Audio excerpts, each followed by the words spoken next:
Welcome to another episode of Real Deal Investing. I'm Jaron Kelly, the co-host of your podcast. I'm a real estate investor and real estate attorney, joined today, as always, by my co-host, Larry Mastropieri, who is also a multifamily investor and a broker. Welcome, Larry. Thanks. Glad to be Always, here. always great being here. I love these things. Yeah, love it. Today, we're joined by a really special guest, Peter Michael Bleachars. Did I say that right, Peter? Absolutely. Awesome. Absolutely. Yeah. Peter's one of the sophisticated Europeans who've become an American and joined our lovely nation and joined our investor community as an investor and someone who helps your clients invest in all types of properties, but certainly Airbnb properties are your specialty. And that's really why we have you here today. We're so intrigued to hear about Airbnb properties, see what the market's like on Airbnb, how things are going, what the prospects are for Airbnb as it moves forward, and also kind of seeing what the journey was for the last few years in Airbnb, getting that whole sort of overall picture. Because I know a lot of investors come to me and they talk to me about Airbnbs or the possibility of getting into them. Some exit them and don't do so well in them. So we kind of want to get that inside scoop. So welcome. Thank you. Man, I got some big shoes to fill. So let's dive right in. Let's just hear a little bit about your backstory. How did you get into real estate and become a realtor and get into Airbnb as well? Yeah, I've heard you've had like a pretty interesting journey. So I'm super curious to hear Yeah, about that. a little bit of a roller coaster, not to say the least. How deep do we want to go? You want the full backstory? I'll give you like the 30,000 foot view and I'll do some highlights. And then we can do some highlights, Yeah, otherwise we'll be here until tomorrow. Long story short, I used to run a very big online lead generation business for realtors. Ironically, all my business have always been in real estate.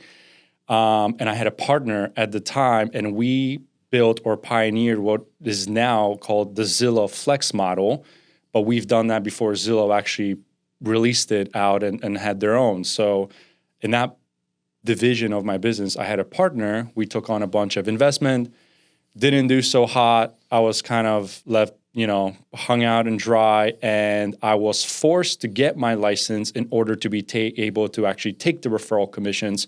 Because if you're familiar with Zillow Flex, we had something similar where if you close a deal, you get a payout as a referral. But in order for you to be able to do that, you have to be a licensed agent.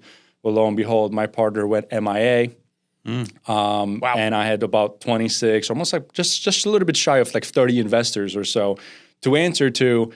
We had all these commissions coming in. We couldn't collect them legally. Oh, no. And I was like, well, I guess I have to go get my real estate license because I can't get a hold of the guy. I don't know what happened. Wow. I don't know if it was something tragic and just out of nowhere disappeared. Do you know where he is today? Yes. Okay. We have we have you can finish your story. Reconnected and hopefully buried the ill will. Seen eye to eye on some things and having others, but I got my license. Good. I was able to collect some of the money, and at that point I was kind of kicking myself of, hey, is our program not working that well? Or where's the disconnect? Because we can generate leads. We ran about $1 million a month on Facebook and Instagram when it came to paid advertising. So we were bringing in leads, 10, 15,000 leads per month for some of our highest months. We had an ISA team of callers that would go, convert them, do a live transfer, book appointments. And I was like, okay, well, we sold $975 million in real estate our last full year. This was like right after COVID, like 2022, 23. But we lost on like 3.4 plus billion with a B in volume that when we went and surveyed some of the leads that were coming in through the database, just either nobody connected with them, nobody followed up with them, they bought a house with somebody else, so on and so forth. And I started scratching my head of like, what are we doing wrong? At that time, I worked with a gentleman named Alex Hermosi, and he said, dude, you've been trying to figure this out for the last 6 months. You just got your license, or go get your license and figure out the system. You can always come back to this real estate online lead generation marketing thing. So I did exactly that. One, because I needed to take in the commissions from the referrals, and two, because I genuinely wanted to make my system better. Lo and behold, I turned on the same system that I was running for agents basically nationwide for myself. did 100,000 in GCI in less than 100 days. And I was like, I did it by myself, no people, no help, with one ISA that was just helping me, calling through some of these leads and just grinding it out. Crazy. With less than $100 in ad spend. And I was like, why am I going to go back to running this crazy online lead generation business with all these people, all this overhead? No offense, realtors are some of the worst clients in the world. Listen, I'm probably one of the worst clients in the world too, as a realtor. And I was like 95% net on my acquisition. The only thing I had was my brokerage split at the time, which was nothing because I was with a company that had a cap. And then basically a fixed. You capped out right away. You hit that cap quickly. I capped out pretty much right away. Yep. So then you get 100% of everything over the cap. Exactly. I'm just explaining it for the audience. Some people don't know GCI Of course. So and commissions. I basically made $100,000 in commissions with no people, no overhead, super high profitability on the margin. Just to put things in perspective, my other business was run like 21, 22%. So if I made the same amount of money, let's say we brought in 100,000 in revenue, I was only keeping 20,000 of it. Here, I brought in $100,000 in revenue, and I'm keeping like 95% of it, right? So I was like, this is a no-brainer. Got rid of that company, brokered a deal with my investors. I didn't want to bankrupt us, and we were like way in over our heads.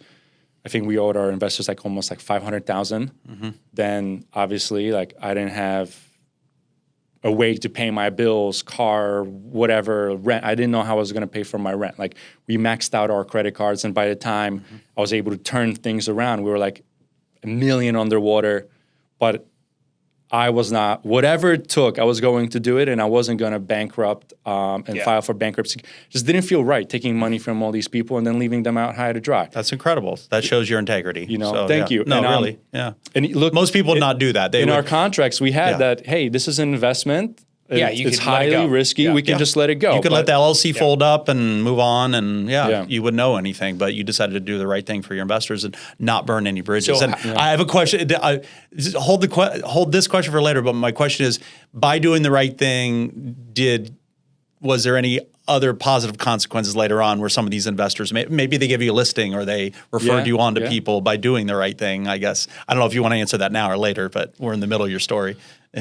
I want to say maybe not direct positive, but I can definitely sleep better at night. Okay. That's one of the big ones. That's a big net I was positive. standing in integrity, didn't sacrifice my core values, which is super important to me. I would much rather walk away from deals if that has to come at a compromise.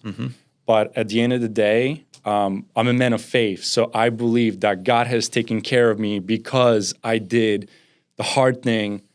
I learned the lessons, and because of it, I'm here in this seat talking with you guys about your success, your new success. About everything that has happened. I mean, look, the times were dark. I mean, we're talking about if I didn't have my daughter, my wife, and my family, I probably physically wouldn't be sitting here. Wow. Like that's like the lowest part of I could have hit, like rock bottom. That was rock bottom. I had a family.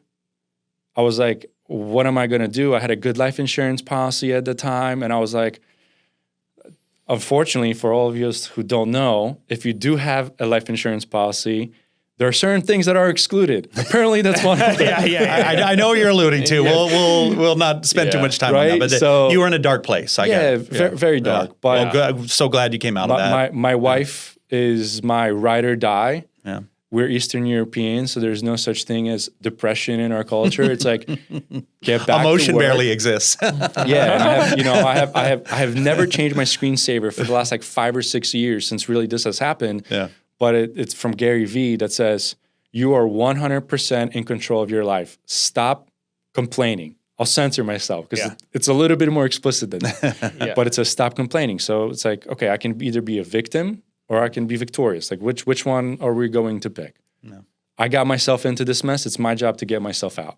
Well, kudos to you for doing that. So great job. Just like from a business perspective, do you think that model works? That model that you abandoned? 100%. You think so? Obviously, Zillow does it. I'm a Zillow Flex agent. They call it preferred now, right? So our team Zillow preferred, And obviously they're expanding that. And there's other companies like HomeLight and all these other agencies that do this. And I guess they're profitable. But you think that's a model that's like, are you going to return to that model? Look, Larry, everything works if you work it. I agree. That model does work. Not that it doesn't work for someone. It's how will you make it work for you and in your business. I came here to South Florida with no friends, no influence, no contacts, no anybody. And I did 100K in GCI in less than 100 days doing that system. Is it a grind? Yes. But what isn't? If you're trying to turn out numbers, like what other way is there? You can count on your friends and family. I couldn't. Like when I was starting, like most of my friends weren't buying houses, didn't really have the ability to buy houses. It's the same thing I lived through. Yeah. Like, that's like the blessing. The blessing is it's really hard, right? I mean, that's... But what is like this? But my point is like you have other agents that come in here and they have like this like network, this relationship. They've been here forever. You came from a different area. I came from a different area. Started with no business, like and it's like, well, that taught me I have to cold sell, right? And like, wow, we got good at cold selling. We got good at door knocking. We got good at taking rejection. We got good at all this stuff. And when you build off of that base, that foundation, it's like pressure builds diamonds. There you go. Yeah. You can't be beat. You know, the other thing is, this is what really clicked for me because I hated cold calling. I still do. It's not something I enjoy doing. That's not my personality, not my forte. But when I changed my mindset about the leads that were coming in, like they're already inquiring. And channels like Facebook and Instagram. They raise their hand. They raise their hand. Yep. And what's beautiful about it is that they're earlier in the sales process. Like when they're coming to Zillow, they're actively looking. Yeah. So the sales cycle is shorter. So can you convert? Do they like you? Can you get your foot in the door, sign the agreement, and how quickly can you get them on the contract? When they're on Facebook and Instagram, they're still like, we're thinking, and the algorithm knows, like it's listening. It's going to start serving them. So then it's like, oh, okay, cool. They haven't talked to anyone yet. Now here's your golden opportunity to meet them first, because we know that the realtor who gets their foot in the door first wins. So if you can do that, then and if you have a system to follow up and nurture them, because they may be 3 months out, 6 months out. 3 years out, You know, they may be a year out. And it's like what I call this popcorn effect. Like when you put the bag of popcorn in the microwave for the first, minute, 2 minutes, nothing happens. Yeah. You're like, did I do it correctly? Did I set it up? And then all of a sudden you hear one kettle pop, then another one, then another one. And then all of a sudden it's like 3, 4, 5 at a time. That's exactly how internet lead generation is. Whether it's Zillow Preferred Program or any other online lead generation program, the longer you work it, the more it works. You can't forget about the 95% of people that said, not right now, some will, some won't, so what, keep going. And you're just having conversations. Like we get paid a lot of money to have conversations with people. You get literally paid to talk. Period. So if you know your numbers, you know? I'm in that too. We literally get paid. I literally get paid by the hour. You just have it in a commission structure. No, but we're all the same. Yeah, it's all sales. So to one extent or another. So to make it, full story come together, I just talked more, spent more hours, did more of the follow-ups. There's a system, there's a process, consistency that it works. How did you? So in very short order, you had a business that on one hand was successful. If you didn't have the stumbling blocks where your partner left you and created the chaos and the confusion, you might have still been in that business and maybe you would have grown it, and who knows where you'd be right now. But because of that, then you had to recreate yourself with your own personal, brokerage business. But you were able to do that very quickly, very successfully. Of course, in large part because you had the experience in growing your lead database very quickly and closing those leads. But I guess where did you? I'm just wondering, kind of like where you got this idea from, even for the first business, and how did you so quickly build that business? Because in a way, based on the numbers you're telling me on the first business, again, if you didn't have the issues that arose that were out of your control, it sounds succcessful. We were the probably amounts that one you were of the closing. top lead generators in the country at that point, independent, right? Like smaller guys. What year was this? So we ran this business from 2019 all the way through 2022. Okay. Give or take. Yeah. Yeah. We survived COVID. Mm-hmm. In COVID, we pivoted. Actually, instead of providing leads for agents, we taught them how to do it. And then we quickly realized that they don't really want to do it. They don't want to do They the want to work. know the basics. And then eventually, what that was actually worked out really It's a good well. lead funnel. It was. Yeah. Because instead of, so here we go. We taught them how to fish and we gave them the tools. But they can't or won't or don't have enough time, et cetera, et cetera. So correct. So then the people they want you to do that basically started getting more and more success. They're like, hey, I'm so busy closing deals. Can you just do it for us? But at that point, they understood. So they were willing to pay the premium ticket for us to do it because the ROI was crazy. Like we were getting them 8x ROI, 9x. Basically, if they spent $1, they were getting 9 out. And then it's about knowing the numbers. What's your cost per lead? What's your cost per appointment? What's your cost per written contract? What's your cost per closing? And then you have your full, client acquisition structure and cost behind it. So, okay, you figured out, okay, I spent $1,200 on marketing and I made $10,000. Like, sign me up. Were you working with individual agents mostly at that time, or was it teams? It was actually a mix. Okay. It was some individuals and some smaller teams. And then we also did brokerages. Got it. So initially when I switched brokerages after I got my license, I have a great mentor, Dan DeMott. We love Dan. Yeah, when Dan's I came amazing. over to KW Innovations, I became the director of lead gen for that office, and we worked on rolling that out. But once again, you have to have a consistent way to call, to convert, to follow up, follow through on some of these leads. My whole thing is like, on any of this stuff, it's like you could do like the 80% of it, but really the magic is trying to get to the 100. Just because it's so competitive. Like our real estate market here in South Florida is just so competitive that the 80% threshold of like execution just doesn't get it done. It's like when you dive deep and you like work it, like you said, like when you obsess over it, you can get it to work. Absolutely. Which requires time, effort, and focus from somebody who really, really cares. And so if you don't have that when you build the system out, like at KW Innovation, it can all fall apart because you're just spending money and the final piece isn't getting handled. And the crazy part, Larry, is that 20% is not that hard because most agents call their leads once or twice, like statistically speaking. Yeah. Once or twice. Like I know it takes about 12 touch points, whether it's email, text, or phone calls before we convert into a conversation. On our team, if lead raises their hand, comes in, they're expected to get 3 phone calls, 3 text messages, 3 emails the first day, and then same with the second day, and same with the third day. So if you're not answering your phone within the first 3 days, you've gotten 9 text messages, 9 phone calals, and 9 emails from us. They need to pick up just to stop the harassment. Well, that's it. It's like, yo, just tell us no. Yeah, just right. Like, please, I don't care. I dare you to tell us no. Yeah, it's like, please tell us no. Double dare you. You wanted us to reach out. Right, I'm doing it. You signed. You asked for the punishment. Yeah, like it's not like it's like that was literally our call sequence. You opted in. Our call sequence was you came in, we called you back twice. Like we called back to back, right? Like double dial because most people don't answer in the first one. We don't leave a voicemail. Then we try you later in the afternoon, and sometimes the 4th time, like in the evening, depending on the time that they came in. Maybe you're at work. Huh? The system automatically sends an email and automatically sends a text message. Yeah. So you already know that we're going to be calling you ahead of time, right? Yeah. Then the next day we do literally the same.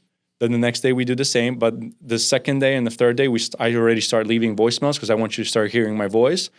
And when people pick up, they're either upset, so you can really diffuse them. Hey, listen, I just want to make sure I'm following up. You raise your hand. I didn't want to do you a disservice like most of these other agents. You throw them under the bus. If this is how I follow up with you, imagine what I can do for you. Yeah. All of a sudden, they're like, oh, okay. Listen, if you're not ready now, that's totally fine. But Flip the timeline, script. like, when should I follow up with you? Yeah. Let them have the perceived control. Yeah. We call that the honeymoon stage, right? The honeymoon period in the beginning. Those 3 days are critical because after day 3, statistically, the drop-off is like 80%. Like you're just never going to get a hold of them. Then they're going to be at least 3 months out or 6 months out. And then you change the cadence. You know, we used to dial them for like 7 days. It was like borderline harassment, like they'll want to send a restraining order. Again, you opted in. Just call us and tell us no. Listen, I don't care. Give me a thumbs up or a middle finger. Don't care which one. Yeah. Just one of them. Yeah.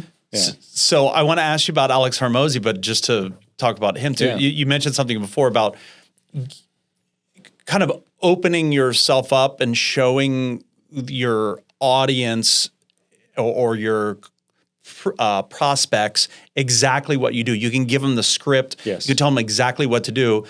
And 95% of people won't do it. It's just like, I love Alex Hormozi. I watch so many of his videos, and he literally will go through 2-hour long videos where he's telling all of these, whether it's a service business or a products business or whatever it is, he'll give the full script. He puts it in his books. But what he's looking for is for you to go to him, not just for coaching, but also to be a co-investor possibly in the business, I think, with his new business. And you can tell us more about your experience with him. But that's a perfect example of that. Alex, he is a complete open book. Yeah, he as far leads as with what, information. He leads with information. He's giving you the script to success. And if you literally did everything that's in his videos, you would be successful as long as you execute on that. The problem is so many people don't want to execute. But with all that being said, what was your experience with Alex and how did that go? Yeah, so I invested in the program. And sorry, for those people who don't know, you can look up Alex Hormozi. He's a prolific business coach, entrepreneur coach, podcaster, and his videos, if you're an entrepreneur and business owner, are fantastic. It's the best that I know of. But most importantly, he's an executioner of the things he teaches you. Because before Alex was Alex, before YouTube existed, that's when I met Alex. Is he did the work before he started sharing it, and I say earned the right to share that stuff with you. Agreed. So I coached with him through this program called Use Allen. That's a software company that he exited back a few years ago. And I used to be literally on the calls like every week for 6 months straight. I actually just released a video of us talking because I just reconnected with him after a few years, like last December. That's awesome. And he goes like, Pete, like at some point, you've plateaued. Like, not that you suck, but you suck. Like, you got to go figure this thing out. And I said, you know what? You're right. Because I had never been in the agent's shoes. And that was game changing because most marketers don't understand what we go through, whether it's 100%. Real estate, a realtor, whether you have a painting business or AC. Unless you have done it, you haven't earned the right to fully tell me how to do it. And when I started running the leads for myself, after Alex told me to do this, we pretty much blew up the whole program and made the changes that were just like those 2 millimeter difference, but the 2 millimeter difference over 100 miles could equate to miles of a different result. That's exactly what we did. So the 3-3-3 cadence, like it was critical for us to get that aggressive because we didn't think initially that 3 touch points per day was enough. Where you're like, oh, well, you called somebody 3 times. Like, chill. No. That's when we started doing the 3 like text the messages. 80%. Then you get to 85% of where you need to be. And it's like, okay, the tweak is like so small. The tweaks get really small. Yes. Right? The details. God is in the details, and they're game right? changers. So that's when Alex, and I've stayed in touch with him over the years. And every time, every quarter, I'm checking in with him. Hey, here's what I've done. Here's my numbers. What do you think? Just these small little tweaks. And I find that absolutely invaluable. So you're right. The things that he teaches, the things that are in the books, the things that are in the videos, if you just even take a step back, go to his website, go through the 3 free courses that are in addition to the books. You have all the tools there to run a multi-6-figure, multi-7-figure business. Maybe not a 8-figure business, but you can definitely have a very nice, you can be a multi-millionaire, multi-7-figure business just with this free stuff. 7-figure is very doable. 100%. With his stuff, for sure. And even in our business, in real estate, whether you're an investor or you're an agent, if you treat it like a business, it's possible to make it a business. Most investors come in and they want to have 1 property or 2, but they're not really looking at their numbers. They're not really thinking about their business. Going to the Airbnb. Let's transition into that. Let's pivot. Most investors who think they're getting into Airbnb think they're in the real estate business. They're not. They're in a hospitality business. Hospitality. Yep. They're in a hotel business. Like, your client is the guest that's staying there. That is the reality. And you live and die by your reviews, right? 100%. Am I wrong? Yeah. And the reason why this was this crazy boom in 2020 is because real estate was a lot less expensive than it is now. And if you could fog up a mirror and you had a pulse, you could throw a house on Airbnb, whether it looked like grandma's house or not, people would book because they didn't want to be in the middle of nowhere, or they didn't want to be in their city where it was all shut down because of COVID. Yes. Right? So people want to be in Florida. Nice, sunny. It almost like when I moved down here to Florida, it's almost like COVID didn't exist. Yeah. Right? Like you could go in a restaurant. You didn't have to wear a mask and all of this. So yeah, of course, everything did very, very well. Now in South Florida, the market is so competitive because hotels got smarter. And then there's people like us that came in that invest in Airbnb, that turn it into an experience where we can offer a luxury experience for less than the Ritz-Carlton can, with much better amenities and accommodations for a family that is willing to pay more. But once again, they don't want to stay at grandma's house. So that's why you see a lot of people selling off these Airbnbs. I have one right now. He bought it for $850 or $825, something like that. We are going to close this. This is a Pompano deal. We're going to close this Airbnb. Pompano. Yeah, it's good. It's a good option. We're going to close this one. We're selling it. He bought it, set it up. So let me clarify. He bought it for $850 as an Airbnb, turned it into an Airbnb. Has been running it for 2 years. He's now selling it for $625. We're about to close this thing. Wow. Woo! Wow. This is crazy. So this is just an example of like people got a little. But he bought it as an Airbnb with the Airbnb values? No, he bought it and turned it into an Airbnb. Wow. Got it all set up. So been I'm losing his shirt for. Bought it for 2022, 2023. He bought in 22 or 23. Right at the height. He bought at the peak and came in with the 2021 mindset of like, I'm just going to pay sight unseen the most money. Wow. And he Got paid destroyed. more than asking That's price. 20 to 25% price shave off. I mean, that doesn't happen. So buying just regular retail, we can get into Airbnb values for investment properties, which are very different, and they're. But we'll get into that in a second. I'll show but you guys how I treat, because I don't treat Airbnb properties any different than a regular real estate deal. Yeah. Because I'm not buying somebody's business. Yeah, sure. agreed. Because 100%. most people suck at running that business. They just don't understand it. They don't know it. Once again, they think they're in real estate. They're not in the hospitality business. So there's no valuation or benefit. I actually try to tell my clients to not buy existing Airbnbs. Right. That's my point. Is because so many, I see these properties. I'm looking at multifamily properties, that the new listings, and many of them say Airbnb active. You see that when they're furnished like that, and they're furnished really well, it's Airbnb, even if they don't put it on the description.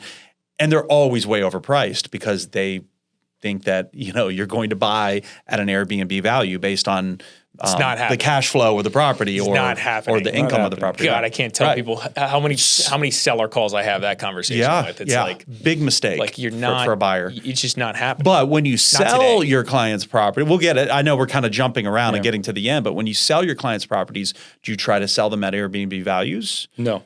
Okay. You can't. You manage their expectations. The market doesn't bear that. Correct. It just doesn't. Okay. I had a conversation with a guy. He swore he had 3 Airbnbs, and he swore that he should be getting money paid on the cap based on his Airbnb. I'm like, listen, I don't know who else you're talking to, because he was interviewing other realtors, and I was just like, I don't know who else you're talking to, but this is not how things work here. Maybe in 2020, 2021, they might. Maybe. Right? But like I said, if you could fog up a mirror and had a pulse, you could throw money at it. People were waiving appraisals. Yeah. Right. And hard day one, whatever. Yeah. Yeah. It was just crazy. It was a different environment. Right. Yeah. But Larry, to your point, like, you can't look at the cap.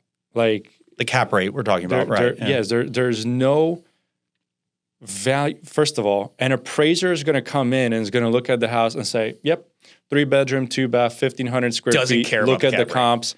Yeah. Doesn't care about Airbnb. $750. Yeah. Who cares if you have a contract at $900? As an investor, if you have a contract at $900 and your house appraised at $750, what are you going to do when you want to go and sell? You're going to take a bath? Like, situation we were talking about earlier. Yeah. We're taking 20, 25%. Yeah. Just doesn't make, okay. Maybe there's a little bit of premium. Maybe there's a little bit of convenience. Maybe we can work the furniture into the price point. Yeah. Right? Maybe buy some furniture. Yeah, because the reality is you're going to spend a couple of thousand getting rid of it, so you might as well make a couple of $1,000 if you can aside of it, or work it into the deal where if the house appraises at the higher number, then you know you have about 20, 30K worth of furniture in the house. Yeah. You're never going to get dollar for dollar out. You'll be happy if you can get 20, 30% on the furniture. Yeah. Half the furniture, or actually 95% of the furniture, if my wife's listening to this podcast, 100% of the furniture needs to be tossed out. Right? Like it's just not that good. Yeah. And if you think your house is great, trust me, it's not. Yeah. It's just not. Like, I think how many sellers need to hear this? It's like kind of baffling to me. It's like so surprising that so many sellers think their furniture is worth anything. It's worth damn near nothing. Nothing. Yeah. And I'll give you another example. I just sold another Airbnb about, 3 to 6 months ago. And the buyer was not going to Airbnb it, so they were going to move into it. They didn't want any of the furniture. This is Airbnb furniture. They said, I don't want any of it. So there's companies we work with to like help try to not make it so expensive for these guys to get rid of this furniture. I think he made on Airbnb furniture that he spent $30,000 on. I think he made $2,000. Wow. Yeah. $2,000 because you had to put it on Facebook Marketplace. The girl who does that, she takes 50%. Mm-hmm. She sells it all, and she sells it at what the market bears, which is usually damn near nothing. Yep. And so she made $2,000, he made $2,000, whatever the numbers were. It was just so insulting to him that he was like so upset, this guy. He'd almost rather just trash it out, but it costs money to have someone come and pick up your furniture. That's why you the do point. it. Right. And this is the reason why you hire the girl to do it. Yeah. You hire the girl to do it not to make money. You hire her not to spend money getting it removed. Correct. Yes. That is You get a free model. mover. Yeah, that's it. That's it. That's all. Yeah, but maybe clearing out the house would have cost him $1,000 or $1,500. Well, that's it. Yeah, that's the point. Yeah. So Right. yeah. And it's just like exactly, it would have cost him money. So so this is something that people just need to hear. And I tell them all the time. So tell us the transition. We kind of jumped around time wise. So you started your real estate brokering business. Within a few short months, you're making $100,000 in commissions in just let's say 1 quarter, 3 months. Give us that transition. When did you go from there to just we'll call it discovering Airbnb and then finding that niche and diving into that niche hardcore like you have? So once I started selling, your friends will never trust you, believe you in the beginning. They think you know absolutely nothing, even though I was in, like real estate is literally all I know. I know real estate probably at this point better than my wife and my kids. Like my first business was real estate photography, then it was real estate video, real estate websites, real estate lead generation. Wow. Now I sell. You've had every angle. That's awesome. Yeah. Thank you. When I used to work for Ernst & Young, I audited real estate firms and builders. Wow, even that from an accounting perspective. From an accounting perspective. So everything I know, my whole life has revolved around real estate. So I'm happy that I like it. Mm-hmm. Otherwise, it would be a different conversation. Exactly. So when I started getting some momentum, one of the big things that I knew I was going to run into at some point or another was taxes. Because I'm going to be paying taxes, right? Now, with real estate, there's different ways where you can leverage the tax code to offload taxes absolutely legally. And one of the distant acquaintances saw that I was selling real estate on Instagram or Facebook, didn't reach out to me, but my really good friend was a mutual friend of the both of ours and was like, hey, I'm going to reconnect you with my buddy. He needs a property down in Southeast Florida. He's in Miami. Like, will you help him out? I'm like, well, Boca is only an hour, north of Miami. Yeah, I'll drive for an hour. At that point, like, I had like no deals coming in. So I was willing to do deals in Miami. I was willing to do deals pretty much everywhere. Yeah. I did even deals in Lehigh Acres, which is like 2.5, 3 hours away. I remember getting in the car like 4:35, figuring out showing time, like how to get all of that. Yeah. Like sold like And those are small deals too. Those are like $40,000 lots. Yeah. I was fortunate. $200,000 homes. For like 250, 300. I didn't care. If there was a deal, I was going to chase it down. I was going to close it.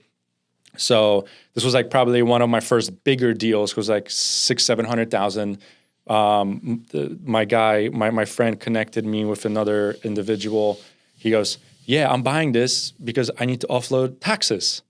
I'm like, well, that's interesting because I've been kind of doing this for forever. Like I bought my first home with my wife at like 21 years old, right? And then we use depreciation to help offset taxes and pay, close to zero in taxes or get a refund, right?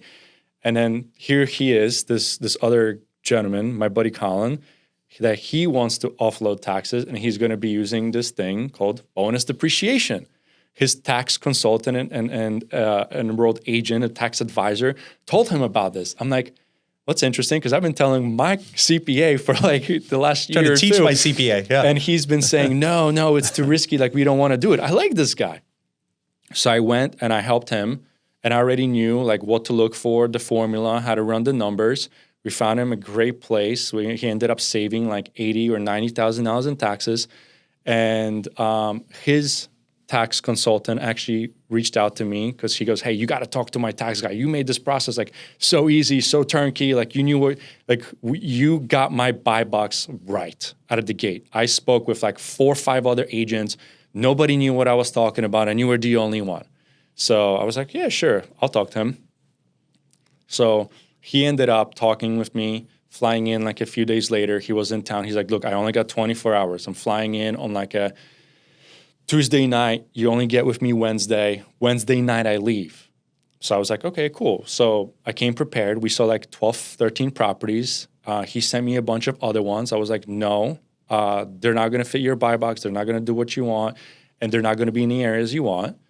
And he goes, oh, I want to turn it into an Airbnb. And I said, okay, cool. I knew nothing about Airbnb at that point. All I knew was real estate property depreciation. Airbnb, like, I didn't know they were going to be Airbnbs. I was looking for, for you. Yeah, I was looking for the right location. Like the fundamental principles of investing in real estate was location, location, location, making sure you're buying correctly so you're not overpaying. And he was so blown away by my process. He was like, hey, I have a few other clients who want to do this thing too. Like, could you help me? Could you help me and help them? I said, yeah, sure.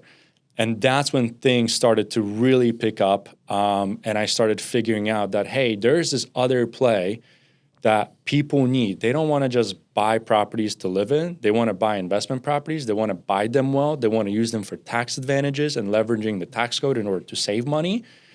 And that's when I knew I was onto something and I had to double down. It did help that my background is finance and accounting. It did help that I worked at Ernst & Young. So I already had this common ground and language that when he was talking to me, I understood what he was looking for. So he didn't have to really go into the nitty and gritty and explain this stuff. It was a natural fit. It was a natural fit. And I was like, oh, well, I've been doing this stuff for myself. Now I get to do this for other people. I really like this. I'm passionate about it. And there was something that we always hear. It's like, find your passion, do it, and you'll get paid really well for it. And it's so cliche until it really happens for you and you figure out how it applies to you. And I just, kind of doubled down. Love that. And I started, selling more real estate, primary residences, luxury stuff, Airbnb. But my niche was always that short-term rental because high income earners that are on W-2 or business owners that cannot have what we call the real estate professional status. By the way, you don't need to be licensed to have an REP status. It's just a tax terminology. They cannot have 750 hours managing the property and having material participation. But more than likely, they have 100 extra hours to manage their Airbnb business to get the same tax benefits. Or they have a spouse that's at home that can dedicate the time. And through hitting those requirements, I started saving a client $50,000, $100,000, $200,000. Like I have a guy that I'm working with right now. Last year, we saved him $1.5 million in actual taxes by that leveraging he would have paid real estate, otherwise. that he would have paid otherwise. Yeah, that's huge. And things started to just go faster and faster. People started dumping Airbnbs. because they didn't know what the heck they were doing. They didn't know what made them good properties, what made them tick, how to make more money, because then the market shifted, and all of a sudden, 2023, everything kind of came to a screeching halt from a real estate perspective and from the travel perspective and everything else for a short period of time. And then things started, Picking back It's a cycle. It's a cycle. Yeah. Right? Cycle. Hospitality is more cyclical than some other things, of course. right? And so like you said, you have to understand if you're buying into Airbnb, there's a different risk profile than low income Like Section apartment 8, housing, apartment housing, what multi- Jaron and I do more commonly. I have Airbnbs as well, but really most of what we do is that stuff. And so that has it's a little stickier, a little bit more consistent. In some Well, there's cases. cycles, but it's definitely slower and not as probably abrupt Exactly. and More predictable. More predictable. The curves might be a little more shallow of dips Yes. and increases of rent and things like that. But and vacancies. So on the Airbnb. How did you found this niche, you found this client, they loved you loved them. I guess you got connected maybe with their accountant too. Yes. How did you then go and market that? What were your lead channels for that? Went back to the basics of the stuff that I knew how to do. Okay. Paid advertising and marketing, and referrals. But also I started going to CFPs, certified financial planners, CPAs, accountants, and enrolled agents, so on and so forth. Was that working? Yes. Yeah, because I looked at them like they already had my book of business. They already know people's financial situations. Let me add a strategy for them and benefit them that they can look like a rock star in front of their client by having something else to save them money, not just writing off a bunch of expenses. And a lot of like doctors, physicians, dentists, attorneys, like they don't have passive income. Yeah, they don't have the ability to go and run a portfolio of 30, 40, 50 properties or run a, 4 or 5 units at a time, or dedicate the time. So then what I started doing is we started transitioning the business in a way where it's like, hey, I'll come to me. I'll help you find it, source it, underwrite it. Then we'll help you set it up, literally start to finish. You give me the keys at closing. I'll see you 4 to 6 weeks later, and the property is going to be fully furnished, optimized, licensed with an Airbnb account attached to it, and then you have a choice. It's huge. Yeah. Do you want to manage it yourself, which most of them say no because they're way too busy? Or they think they do, and then they realize quickly, and they change their mind. Yeah, They come back to you. So then we started 3 the months management later. division, which So you manage Airbnbs as well. currently. But we are changing that model a little bit where we find it, we set it up, and then we manage. The we manage part now I have been growing tremendously, which is a huge blessing, and I'm extremely grateful for it. That there are certain things that like I know where I'm good at, and I have to cut certain things off. Management is one of those things where now we're partnering with like 3 or 4 really incredible and amazing property managers that can service my clients at scale, while then I take a step back and become their advisor for their property. So it makes it a lot more impactful because now I don't have to drive the car, build the car, fix the car as the property is, operating, because that's where really a lot of the downfalls happen. They don't really happen if we do the job correctly in the beginning by getting the right property in a great location. When we set it up, like we have the formula. We've set up over like 50 or 60 homes at this point. We know what works, what doesn't, how to make them look a certain way to appeal to a certain avatar. Like that formula is dialed in. Our properties perform anywhere between 30 to as high as like 38% higher than similar listings in the area. Like, yes, a combination of it is with management, but it's also having fundamentally the right asset tailored. You make your money on the buy. Yeah, exactly. Right? 100%. 100%. Right? So with the management, it's the hardest component because it's the most gruesome, the one that needs the most attention, the one that It's time consuming. It's a time suck. Everything. It's like you have a baby. In the first few months of it, you have to pay attention to it. Now, property management is like that baby can be literally 4 or 5 years old. You still have to pay attention to it the same way. Yeah. Just because you have 150 reviews and they're all 5 stars, it does not matter if you don't have your pricing dialed in, if you don't have the cleanings dialed in, right? And in Airbnb, the details matter more than anything. Long-term rentals, that we own, you need management to go fix some issues that happen, or a code violation comes, or whatever it is, or some leak, or fix the hot water heater. Blue moon, right? Yeah, I mean, it might be a handful of issues depending on how many apartments you have. But if you have, let's say you have 10 apartments, maybe there's one maintenance issue per month on those 10 units or something like that. But this is there might be occupants moving in and out of this Airbnb every 2 to 3 days on average. I don't know what the average is. 3.7 is average. I'm close. So 4 our area. 3 to 4. Yeah. So let's go 3 to 4 days. These and the cleaning and the move in and the maintenance, and it's just constant, the grind, and of course, the walls start to get scuffed and the bathrooms get dirty and the carpet, and you got to, it's See, when people move in for long term, they still care about their property. Mm-hmm. They're going to house their friends. They're going to come over. So if they're not taking care of the property, they're going to pay for it, and you have a security deposit to kind of. And they know when they're living in it, that's on them. They created that scuff on the wall. Exactly. Right? Yes. So that's not. They're not calling the landlord to come paint their walls every 2 months. It's not going to happen. Yeah. But in an Airbnb, I mean, I can't tell you how many. Yeah, I'm touching up baseboards. I'm touching up doors. Yeah. We're replacing this and that. Yeah, you have how many Airbnbs? You have 3. 1 or 3. You have 3. Yeah, it's always something. And he self-manages, so he knows. Well, actually, that's. Did you transition?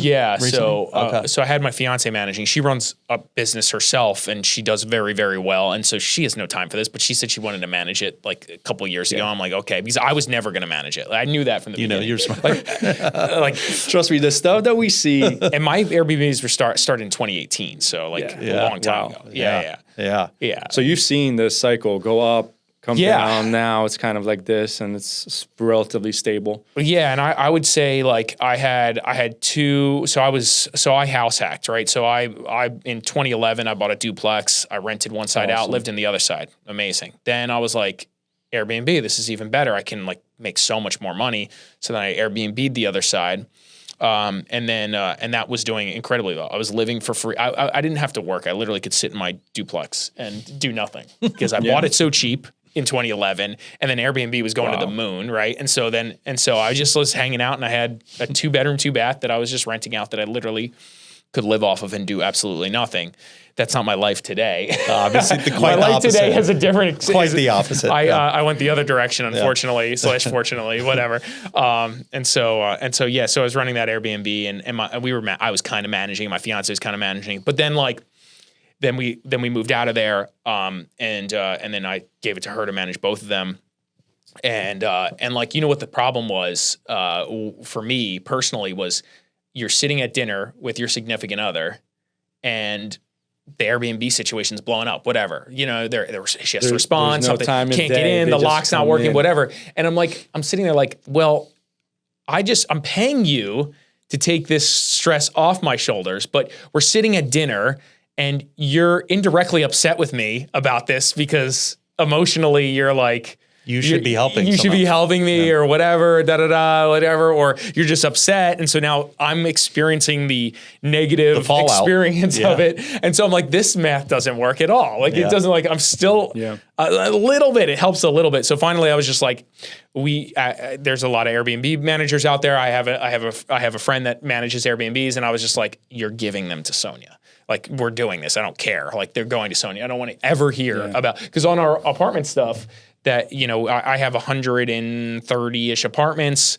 Like, I get a WhatsApp chat just like, hey, this is what's going on. Handling big things like an AC or a water heater and whatever. Yeah. And the response is just, here's what's going on. Okay. I'm handling it. Cool. Or like, are you good with this? Yes. Thumbs up. Yeah. And that's like literally I have no stress. Like zero. But again, it's because we bought it right. We buy these things right. Yes. And you don't have a problem. Like I have no stress about any of this stuff because I bought them so well that like I'm well. And if you have a big maintenance bill for a month, it's like, it kind of stinks. I'm not going to see my distributions being that high this month. But, next month they're going to pop back up to whatever your normal levels of if it's $5,000, $10,000, $20,000 of net distributions, which is nice, over your mortgage or whatever that is. You make your money on the acquisition. Absolutely. Right? Like fundamentally. So going back to, do we sell them at a premium? No, because we're fundamentally buying a piece of real estate. Mm-hmm.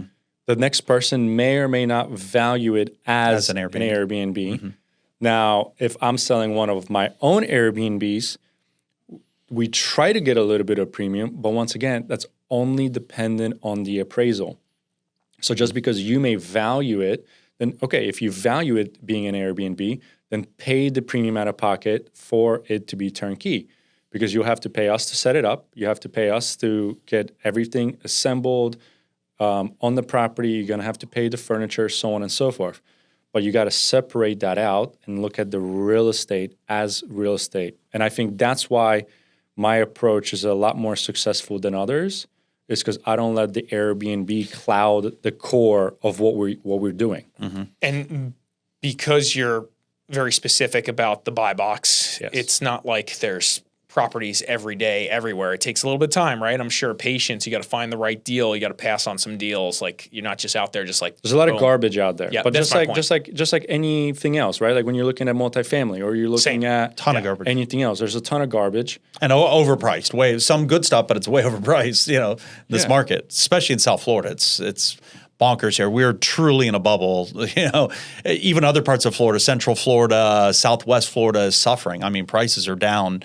I mean, I bought a 9-plex in Cape Coral a couple months ago, and the prices for the same 2-1s compared to over here, same. Look, they look the same. I mean, they're more or less. In fact, maybe what I bought might be a slightly better product than a lot of the stuff I buy here. But prices are on the same property is 2/3 of what it is I was gonna say here in South 50%, Florida, right? maybe Yeah. closer to 50, Yeah. 60%. Yeah. So Wow. so you just and those prices were significantly higher 4 years ago. They took significant price drops, whereas South Florida has held strong, if not actually continued to appreciate for regular multifamily. It's kind of scary too. It's scary. Right? It's Yeah, scary where do we because the go? rents haven't gone up, Yeah. but property prices continue to appreciate, 5%, 7%, whatever it is per year, and rents aren't going up. So it's, getting harder to justify some of these prices. But so back to real quick to the marketing. So I'm sure you get a lot of your leads from CPAs, other networking, referrals, of course, at this point. I'm sure one doctor tells his other doctor Yes. friend, I've got, 12 Airbnb units. I'm making great money. Peter's an awesome guy. Got that. Do you still do any internet marketing for Airbnb Yeah, itself? we're about to launch our new campaign now. For a short period of time, we've had this off because I can only handle so much. We also don't take on every single client. Got it. Like for somebody who's got like a $10,000 tax bill, there's other strategies that they can use. If you want to buy real estate, great. I'm happy to help. But we're not buying it as a core depreciation and tax strategy, right? For somebody who's got 100,000, then yeah, we can pretty much wipe off the whole 100K bill with one property. And that's where it starts to really make sense. Yes. Now, not to interrupt you, and there's so many questions Yeah. here. Now, do you see, because a lot of the strategy is this cost segregation Yes. model, right? Advanced depreciation or accelerated depreciation, right? And so that's obviously contingent on the laws telling you that you can do this, right? Yes. And so recently, last year, you were saying you were crazy, right? Yeah, Because it was 100%. Correct. July, the big beautiful bill passed. It went from 40% depreciation to actually 40% depreciation period to back up to 100%, which made the numbers way more Attractive to investors. Exactly, way more attractive. And this year, it's 100% again, right? Yes, It's gonna- it's it's 100% permanent, Permanent now. until Yeah. another administration comes in and changes it. Right. Right. So for the foreseeable future, we're at 100%. I don't think people appreciate, or high income earners don't appreciate how most people powerful don't that know. is. crazy They don't know. this is. Yes. It's crazy. It's insane. We bought a $3.7 million asset in Titusville last year, and we were just like, how do we sneak this in before year end? You know what I mean? Just so we can use that. And we're going to go do the same thing again with bird money, refied money from our other assets. Exactly. And so for us, this is even crazier if you think about it like this. We are going to refi assets to get cash out, and it's going to be a relatively big number in the Which, millions. by the way, is a non-taxable event. Non-taxable event. You don't pay any So we're tax going on to take $1.5 million to $2 million out of all these assets we bought over the past 5 years. And again, we can do this because not everybody can do this because we bought good assets. Yes. Whereas I'm looking at people who bought for 16, just a deal in Jacksonville. I think he paid 16 million. He just sold for 10 million, right? You can do stupid things, and he bought in 21. You could. Not everything works is what my business partner says. Sure. But anyway, long story short, so we're going to non-taxable event. We're going to take that $2 million or whatever, $1 million, $1.5 million. We're going to go buy another $4, $5, $6 million asset. And then what we're going to do is we're going to accelerate the depreciation on this thing. And so we didn't even use our own money really at this point to get like our earned money in 26, or we're not going to use that. We're going to and then we're going to pay no taxes. And then, it's kind of nuts. And essentially you'll quote unquote pay no taxes or get a refund on your own money. That you should be paying taxes on from your business. So his core business is selling real estate. Correct. That's your income. Mine is being a lawyer. And we should have this tax bill of X, but you're shaving that tax bill, I don't know, by a third or a half, or depending on keeping more. Yeah, you're just keeping more of the money that you. I feel you accumulate deserve. more. It's your money, but 100%. Yeah, it's huge. It's huge. It's huge. Yeah. If you can play that game, and this year it's just going to work out. This year and last year it's just going to work out really well for us because we've been doing these refis. But the difference, though, I think here is that with the multifamily, I think it's probably much more difficult. If you're in the real estate business like we are, like I'm a real estate attorney, you're a realtor, we automatically qualify for the ability to get this accelerated appreciation because we're qualified. Sort of. It's because we're in the business, we're in the niche. So for us to be able to manage assets and properties, it's not as hard. It's not a stretch. Yeah. It's not a stretch. Like if you are a plastic surgeon, right? Like you have no business being in real estate, claiming a real estate professional, spending more than 51% of your time in real estate managing assets. That basically says what? That you're not working for the other 50. It's just impossible. That's why the Airbnb strategy The Airbnb exists. is a little different. That's right? why. That's what I was getting to. So what is that kind of play-by-play strategy? What is the discussion? Let's say I'm a doctor that comes to you and says, I've watched your podcast here with Larry and Jaron, loved it. I've got $1 million to play with, and so I might want to buy a $2 million building or $3 million building, Airbnb, show me some places in South Florida. But the only way I'm going to do it is if I can get that accelerated appreciation. What's the script? What's your 30-second, 1 minute sort of pitch to them on how they qualify? Super easy. SDR loophole, section 168K of the tax code. Last time I checked for reference. It's called bonus depreciation. It's the equivalent in real estate to what section 179 is for business equipment and vehicles. Yeah, I know you've heard the 6,000 plus pound vehicle gets written off for the business as a qualifying vehicle. Same thing for real estate. You have to hit a few requirements. One of the requirements is you must have an asset and close within that calendar year that you're planning on taking the bonus depreciation in. So take 2026 as an example, 100%. It's $1 million property. I'll just go off of a basic calculation of property land ratio being about 80%. You cannot depreciate land. You can only depreciate the property, the building, the improved value, whatever you want to call it. So that's 80%. So on $1 million, it would be about $240,000. 80% would be the 800. Yes, it would be 800,000. Out of 800, you probably accelerate anywhere between 25 to as high as 40%. I'll just go 30% and say 240 out of the 800 will be bonused out in the first year. And out of that 240, your dollar for dollar, if you're in the highest tax bracket, will be somewhere between like 94 to let's say 100,000. It's called 95, right? So on $1 million property, if you're a high earner, you might get about $100,000 of write-offs from your taxes.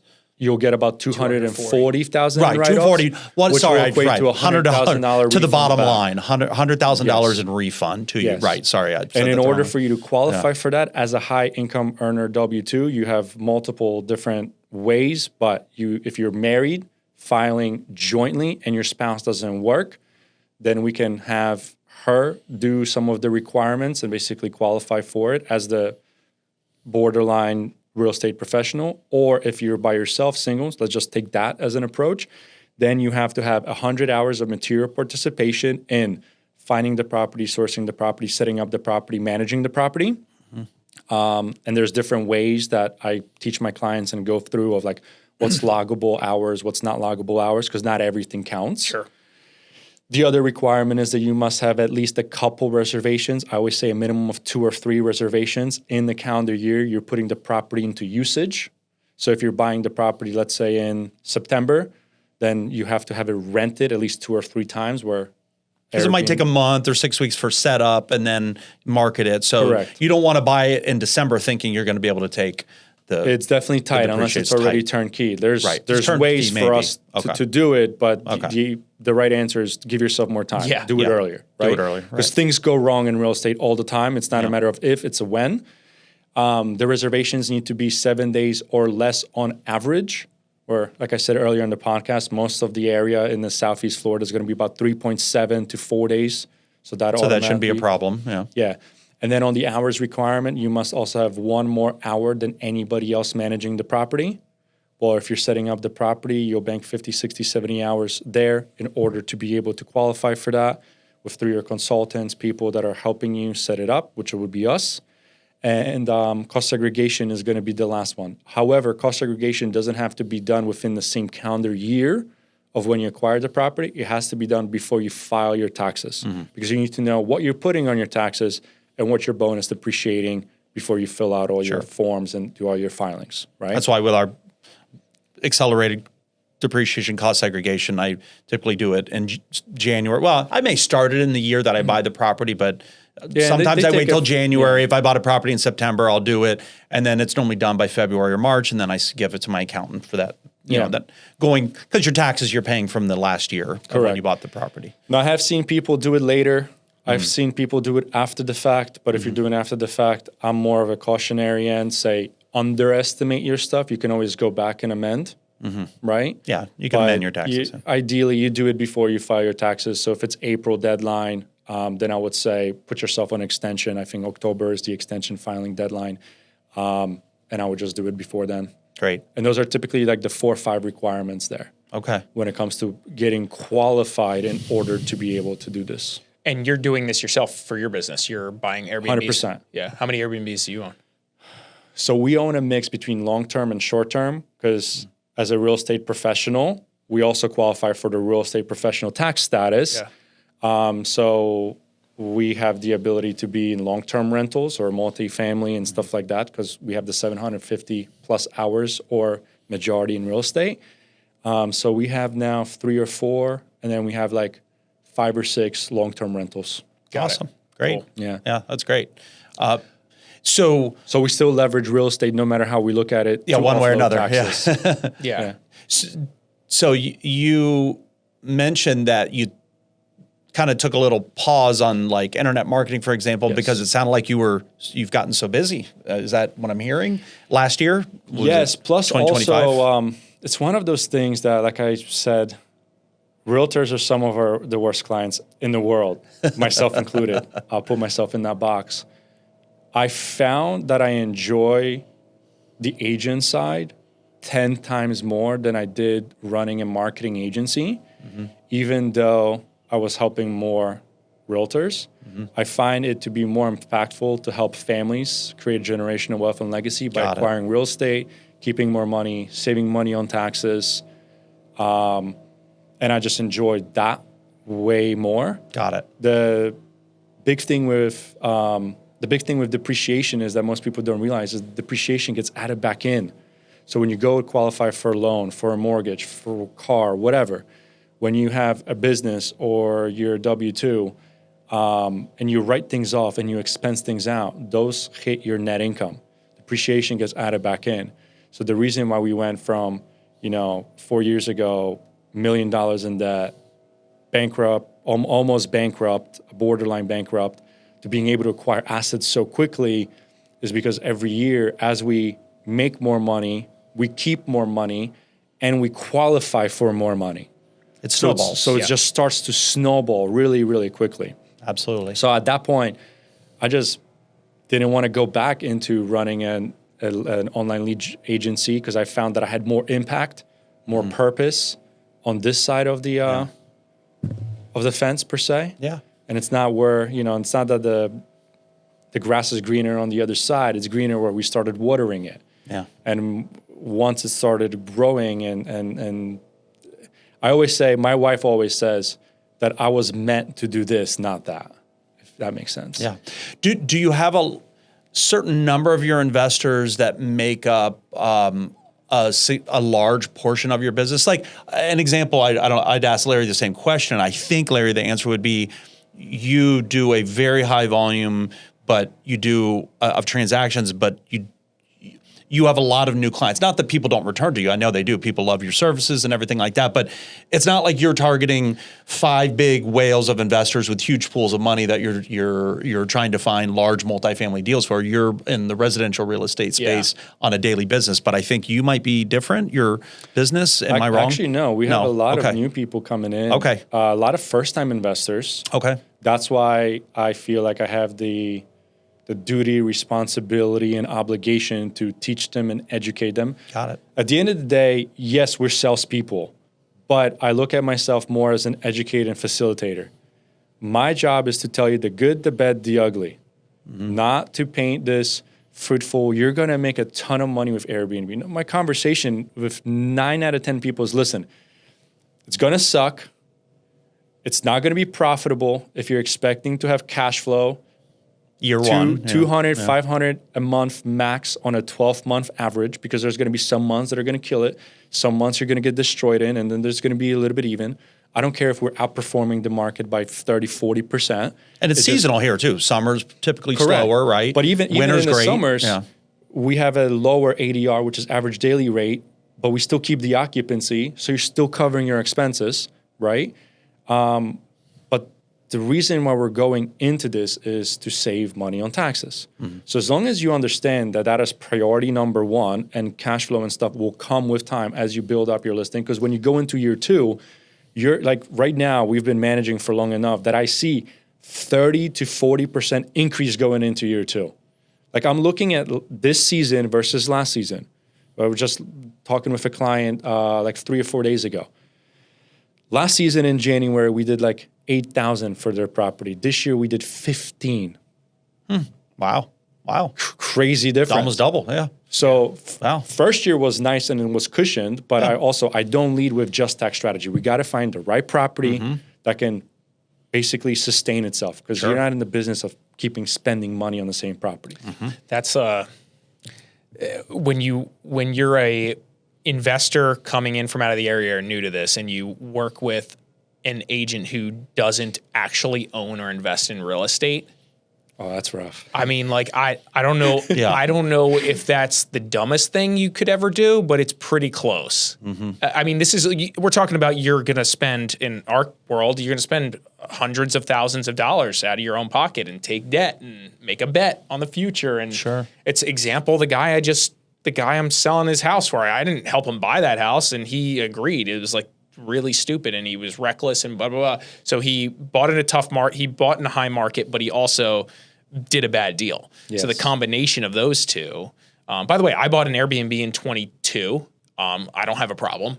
You know what I mean? Like, again, I bought it right. And this guy did not. But I guess my commentary here is, like, whenever I meet with someone who comes in from out of the area, I quick and wants to invest. Like, I had a 1031 guy come into town, and he was like, here's the deal. I got 2 days to buy something. And I'm like, okay. But by the way, he didn't even tell me it was a 1031 until he showed up on Saturday morning and told me his 45-day deadline was Monday. Oh my God. And I'm like, brother, like, we've been talking for 3 weeks now.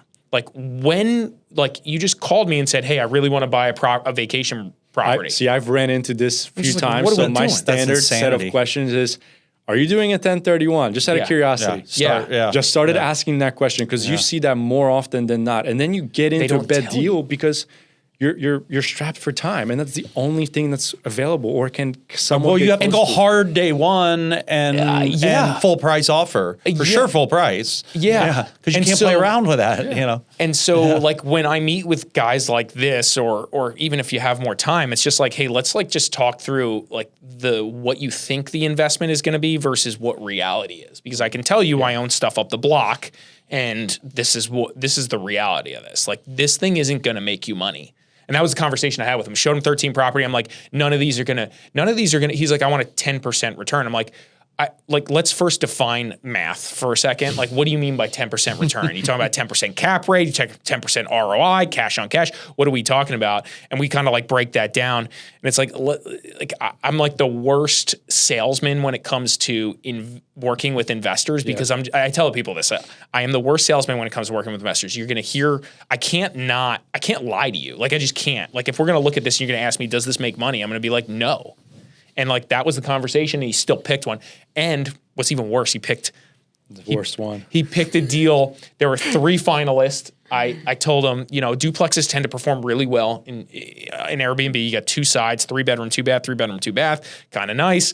There was 3 deals to pick, and we went under contract on one. And then he was like, you know what? I just really want that other one and West Del Rey. I'm like, bro, like it's West Del Rey. You can't short-term rent this thing out there. Who wants to be out in West Del Rey? I don't even know what to say. I'm in Central Del Rey and I don't even want to be there.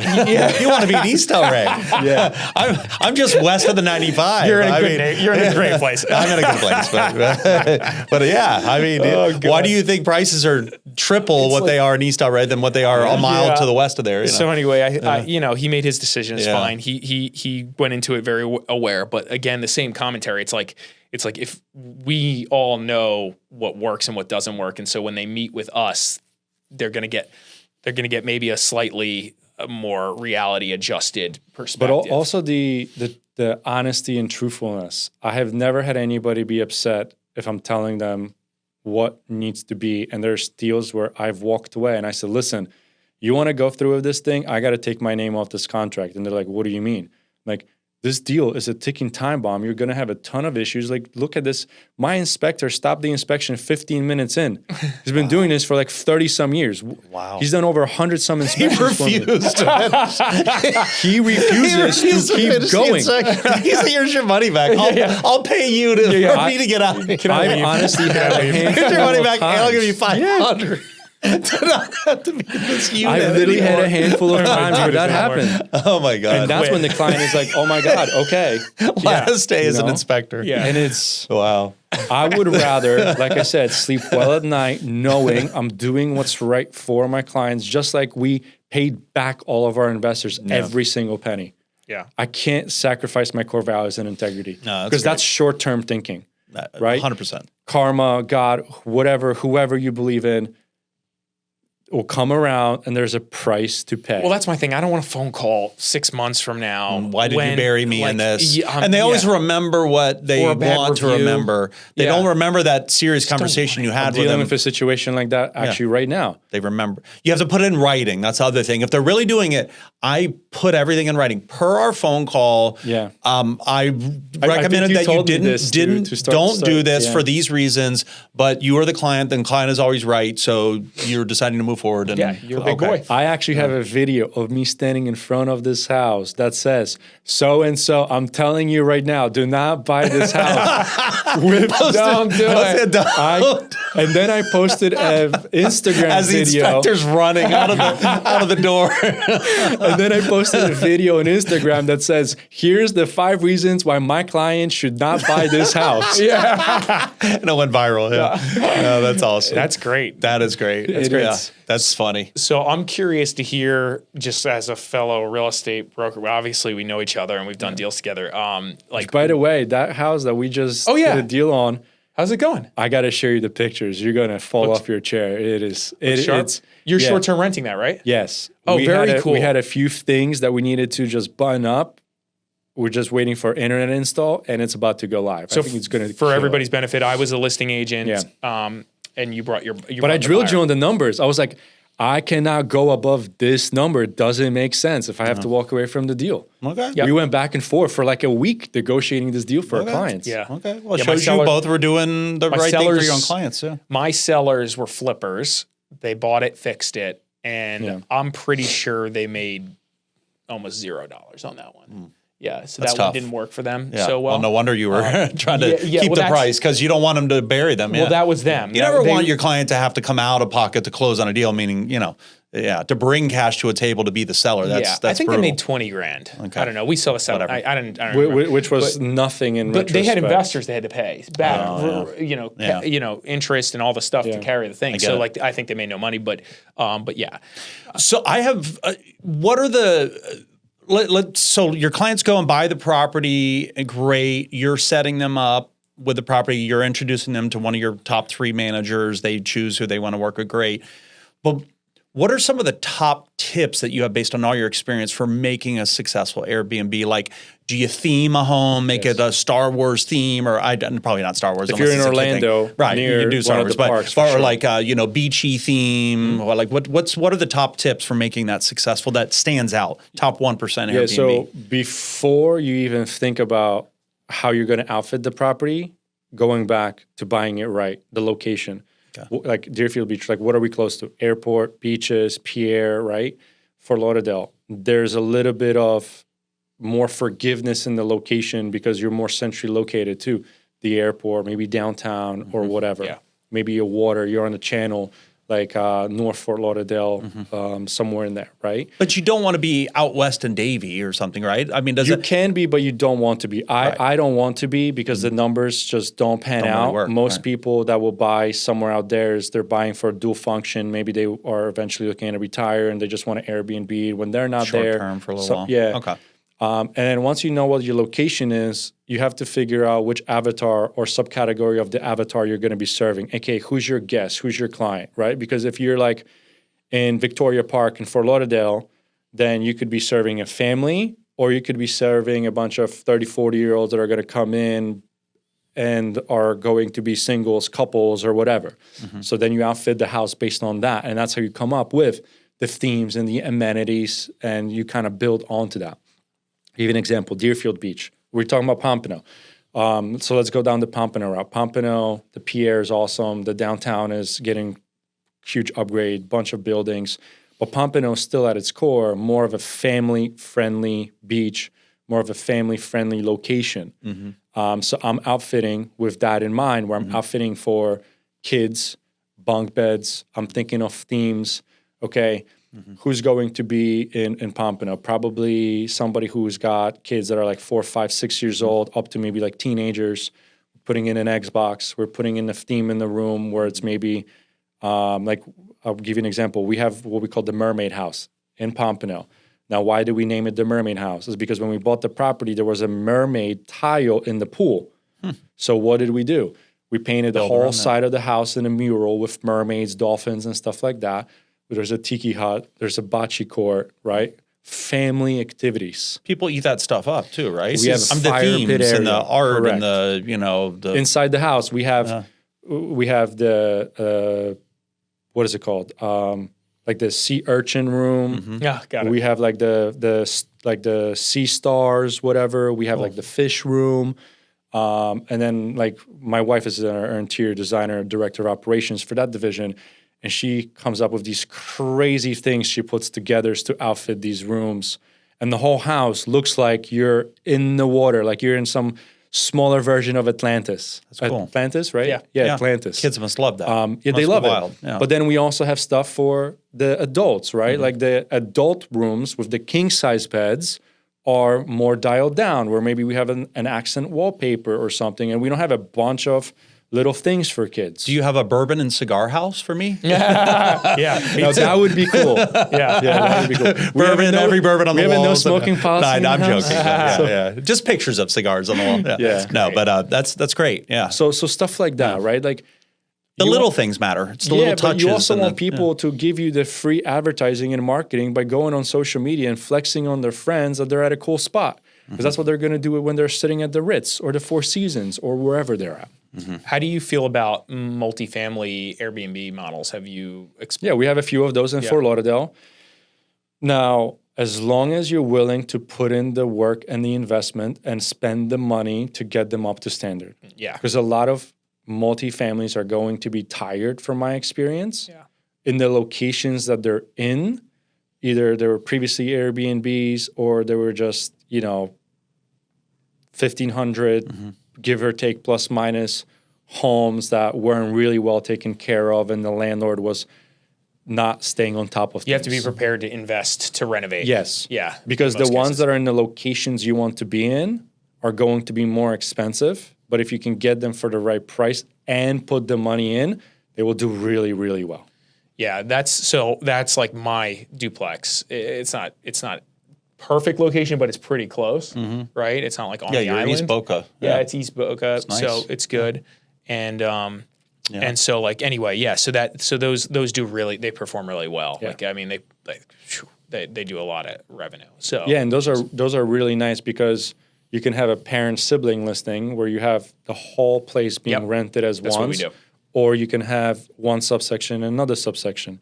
So now you can have 2 or 3 families that can come in, rent the whole thing, pay a premium, and you get a better tenant in there too. I also find the like okay, it's one thing because I have a single family home that I Airbnb as well, and like the single family home doesn't perform as well as this duplex does. And Why is that? Location or?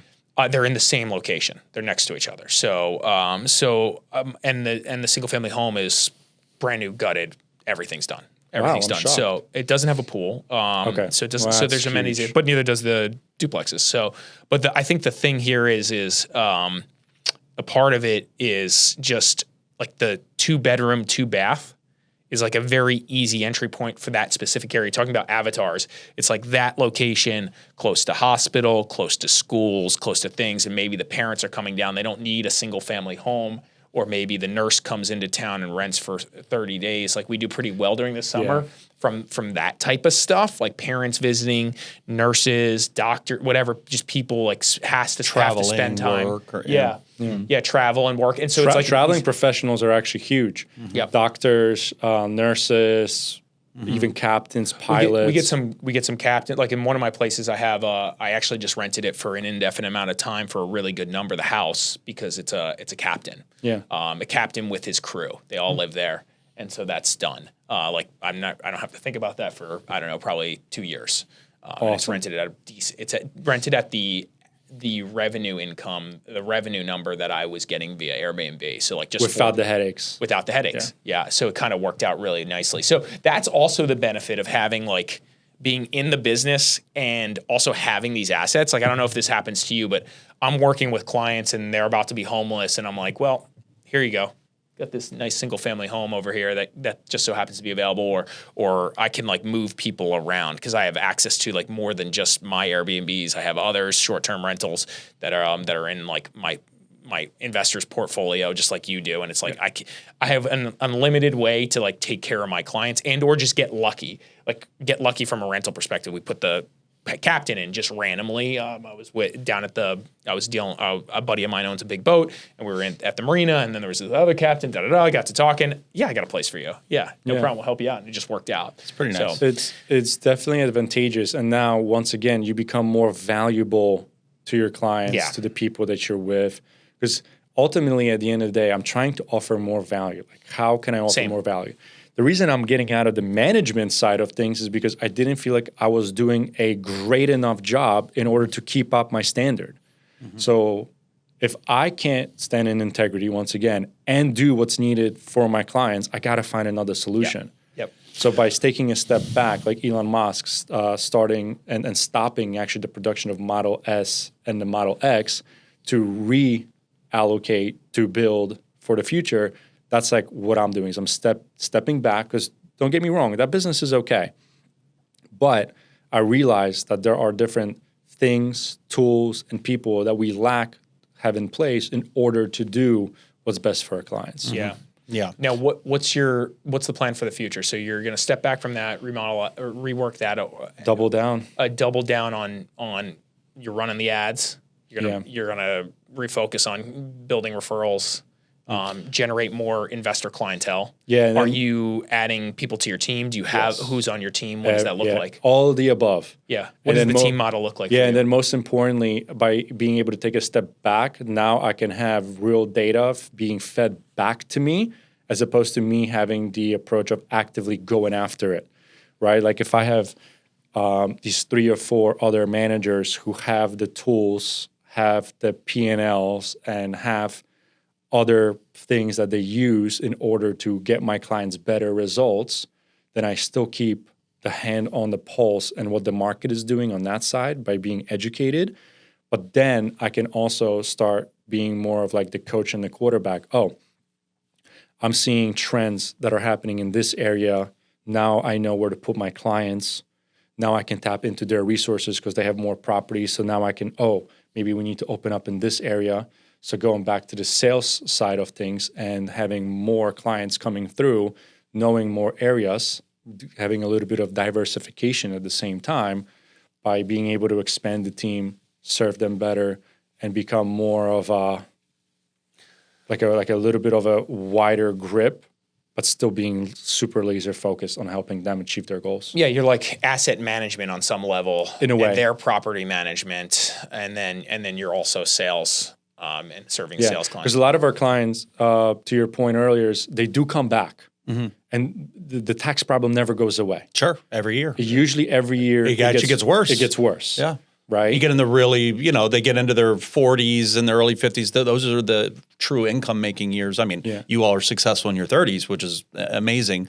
But, it's only up for you guys too. Correct. It's only going to get worse. worse. But if they have a terrible experience on their first one, there's never a second one. Yeah, that's it. So we want that. So that's why So critical. The I first am one is very, very patient. And as long as the clients are willing to stick with me Coachable through that and- first year, and once they see that second year and that second season, and I show them, hey, last year in January you made 7, 8K. This year you did 15.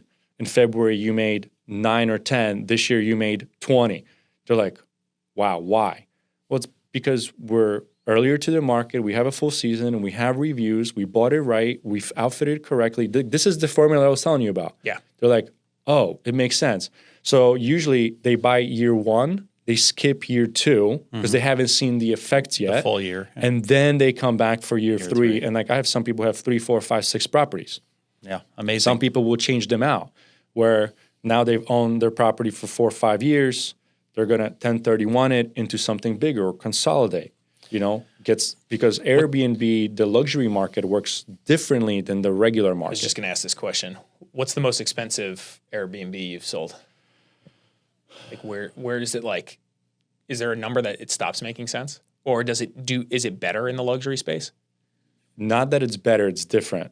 And it can be better if you have the right support and the management.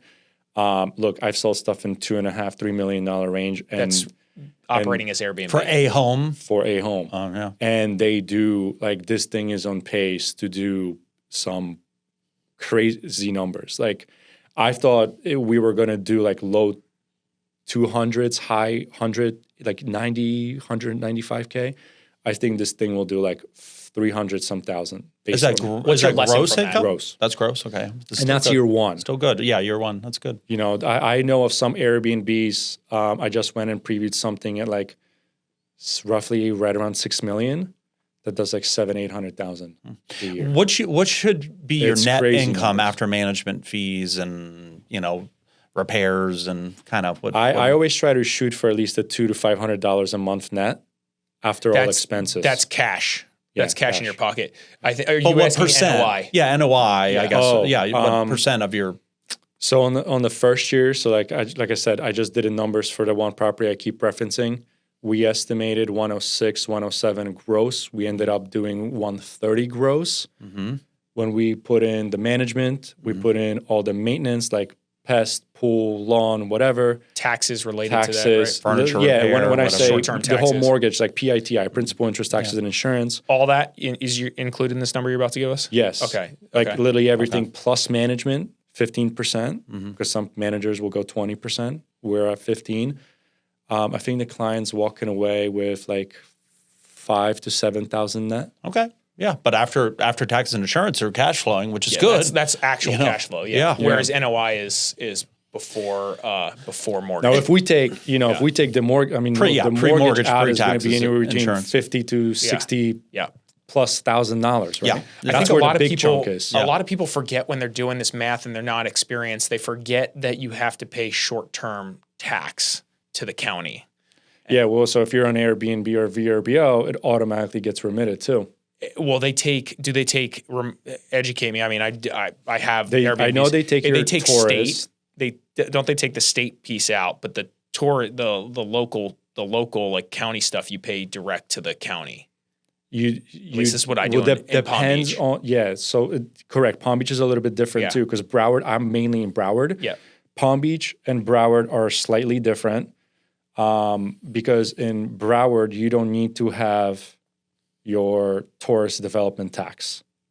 In Palm Beach, you do. Got it. So there's additional fees that go in there. And depending on which municipality or city you're with, like we're doing one in Wellington right now. Like Wellington has their own business tax receipt. And you have the Palm Beach business tax receipt. And then you have the Palm Beach tourist and development tax. Yep. Right? So there's all these different things. So I actually don't know the answer to your question of whether they remit because I don't have one in Palm Beach. So the answer is the state takes their piece straight from Airbnb. Like Airbnb I think takes they it. do. I think they do no matter what. And so that goes wherever. So that's like 6% or something like that. I think 6 or 7. 6 or 7, yeah. And then in Palm Beach County, there's another 6 or 7 that you pay after to the county, and that's you got to go get your license there, like you just said, blah, blah, blah, blah. And then you got to pay them quarterly. If you don't, they start calling you. So for example, in Broward. Yeah, I know this because I stopped paying them. You got the call. They harassed you worse than you harassed your potential clients. Yeah, totally. 3 calls a day. They did 4 a day. Forever. See, in Broward is a little bit different because you can pay it monthly or you can pay it annually. But Airbnb remits a lot of the taxes and makes those payments on your behalf. Which is great. It's so much easier. It's way easier because it's an added thing that my Airbnb manager does it. It's like part of the package. Yeah, which is nice. Yeah. I'm assuming you're multi-platform as well. Like not just Airbnb or VRBO, like your Booking.com and all these other ones. Actually, I do. Like when I was running it, or me and my fiance were running it. Like we were just like irritated. So again, I bought it so well that like we didn't have any like we didn't need to maximize. Don't care. People show up. We got hundreds and hundreds of reviews because we've been doing it since 2018. But yeah, so we just weren't doing it. And then when I gave it over to her, I literally this is how I operate with our property manager, Aaron. But this is the Airbnb. I trust her too. And I was just like, take it. I don't ever want to hear about this ever again. Like literally ever again. Deposit the money in my account. Yeah, that's it. Yeah. Period. And if there's a major problem, then And so like so the answer is I don't even 100% know if we're running multi-platform. I think she is because I think probably most do. If you're running a VRBO multi-platform, like you have to do certain filings at different certain time frames where not everything's being remitted. Airbnb's always making changes. Got it. So got it. I see what you're saying. Like right now, the Wellington one property that we're setting up, we actually can't go live until you have your Palm Beach TDT and you have your Palm Beach business tax receipt and you have your Wellington BTX, which is your business tax receipt. So it's a little bit different. There's a lot of nuance to this that I think people don't appreciate either. Like, again, back to that guy, the Del Rey guy that I just referenced, like he thinks he's going to go do it himself. He's 70 years old. Like, you know what I mean? Like, good luck. God go bless. Get him. Go get it. Yeah. But it's like, if you're probably not going to do it yourself. Between all that combined with in Pompano, one of the last ones my clients did, inspection. Well, one actually, of the toughest inspections. Inspections are tough. This is what I was going to say. Pompano's tough with everything, So, again, even multifamily. Yeah, I was representing the seller, sold it to someone. They decided to go do their thing. They brought people in. They did their inspection to get the license, and woof, they had like all these deficiencies that they had to take care of. I mean, permit stuff, everything. So it's just a lot of things. Like they called, like they were like, hey, the Tiki Hut. We don't see a permit history of this. Oh, Lord. You got to permit it. Hey, that fence over there. We don't see a permit history of this. How did you get that fence at 6 feet? It's supposed to stop here. They had like a list of things. that's brutal. So Pompano stuff. And so what I learned from this, because your law firm is representing my seller because the buyer is suing. So Corey on the team at Jaron's office is representing that. What I learned from this is like, I don't know if you know this, but like Corey was like, and the attorneys were like, you cannot advertise, and we did not advertise it as an Airbnb because it wasn't, but like advertising on the description as a functional Airbnb. And then if they buy it and then they can't Airbnb it because they go to get their permit, go get their thing, their license, and they can't do it, they absolutely would have been able to take this guy for $600,000 or some crazy number. They're asking for $600,000 right now. That's what they want, which is insane. This is like, it's like a ridiculous, super $5,000-$10,000 to fix all that stuff. Yeah, and by the way, this was a year and a half ago, so they're claiming crazy stuff. The seller's staying in the Boca Raton Club, charging him $1,500 a night for Boca Resort. on the bill, on the itemized bill of how they got to $600K. Anyway, all this nonsense. But I guess my point is like there's like all these little nuance. He had to fly to Paris because he couldn't live there. So he charged him for the flight, and they had to fly first class. Buy some Cartier for his wife because she was so upset. Yeah. Oh God, that's how these things. That was great. So that's what's going on right now. But the attorney was like, hey, if you had actually had said in the description that this is an Airbnb ready property, they would have had a much easier case or whatever, Wow. which is super interesting. So keep that in mind. But that's not the point I was making. The point I was making is there's a lot of nuance to this stuff, and like not having the right person to like guide you through it, or the management team or whatever. Big trouble. Like you can really you're doing your math wrong. Everybody I talk to is doing their math wrong. Like everybody does their math differently. I can, They're like all I said, doing it I wrong. can make a case for unprofitable property to be profitable, which I don't do. I add the numbers back in because you have to truly look at it 360, like as a whole. Because once you start taking out PITI, that changes the calculation. Yeah. Pretty big, and now all of a sudden you're at $2,000-$3,000 positive per month. Yeah. But after they pay their principal, interest, taxes, and insurance, then they're negative. Now all of a sudden it's like whoa, what's going on? I have to come out what's of my pocket every month, $1,500 a month. That's not a stable investment.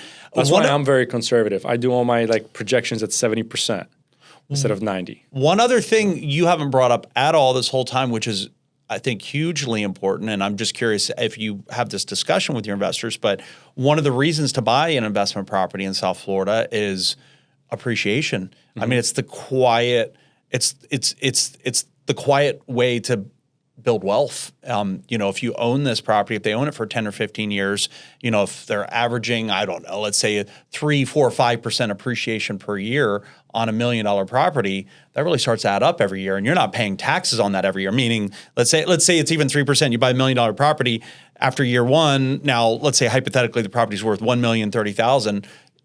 There's no wealth tax, thank God, at least right now. Who knows what politicians will do in the future, but Florida, it's definitely not here.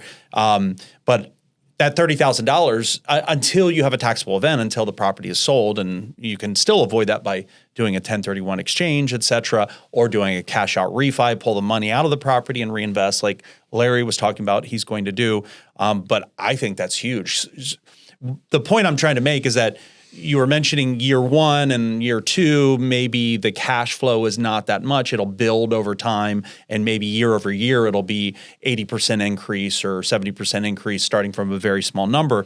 But it's also that appreciation that's huge over time. It just builds and builds. Yeah, it is huge. And once again, I don't lead with the appreciation because it's kind of predicting the future and gambling. Sure. So it could be 3%, it could be 10%. We're, in COVID, we were seeing double, triple digits. It's like, how long can we sustain this for? Sure. Right? But also my clients aren't getting into it for appreciation, but they're holding it knowing that there will be appreciation. Correct. So I tell them, if you're planning on being in the and tax out, benefits, number one, of course, that's the immediate need that they have. This year, they're going to get hit with taxes unless they do this, However, I also don't look at a property just solely from a tax perspective play. I kind of reverse that. I look at it as, is this a good buy? Are we getting it for the right price? Do the numbers work? Let's add the taxes in. The reason I do it that way is because I can take any property that's an absolute turd, like it's the worst property in the world. Once I layer in the taxes, it's going to look hot and sexy, and it's going to work, right? Because you're going to get $100,000 back. Like what's like, and then let's go. You break that $100K into 12 months, and there you go. There's your additional cash flow. If you want to think it, you can spin it in any way, but 1 + 1 is always 2. Like, but I don't want to make it look like it's 3 and get all those hopes up, because then they're shocked in year 2 of like, wow, what do I do now? But if they're going to hold it for 3, 4, 5 years, then okay, they're going to getting rich fast. No, getting rich slow. Yeah, is like one of those things. Yeah, I think it's I think if you have a long enough time horizon on any of this stuff, it all works. It all works. It Even all if works. you do a bad deal, it all works. And even Look, if you if hit a you're- recession Yeah. or Yeah. Look, if your client who bought at that 850 that didn't have to sell a year, 2 years later at 675 or whatever you said, if he held this thing for the next 5 years, I guarantee you he'd be at wouldn't be no 900. problem. Yeah. And problem. he would have, and eventually he would have started cash flowing. Yes. And again, if he, like you said, the grass is green where you water it. It's like if he focused on it and worked through it, just like what I loved about that story you were talking about, because I feel the same way, is like you get into business and you start like trying to get something to work, and things aren't working. And what we've and then it's like, okay, well, what do we do here? Every time I've had this situation, it's because I didn't actually bet on me. I'm betting on this other lead source that I paid $8,000 a month for the team, and they promised this, and now that's not working. Is it not working because I'm not obsessing over it? It's probably the case. Probably. And then also it's like, well, why am I even doing this? Because I thought I was getting into this pay you $8,000 a month, so I didn't have to obsess. That was the whole thing. Otherwise, I could take that $8K and bet on me, On you. and like go build brand or shoot more video or any of these things Facebook that ads or whatever. whatever it is, but it's whatever's for, working. for us that we control, that we own, and that builds our business. And so like you kind of, Hormozy said the same thing to you. It's like, hey, this thing's, you've been trying to figure this out. Like, go figure it out. Like, go get your license and figure out why these agents can't do it.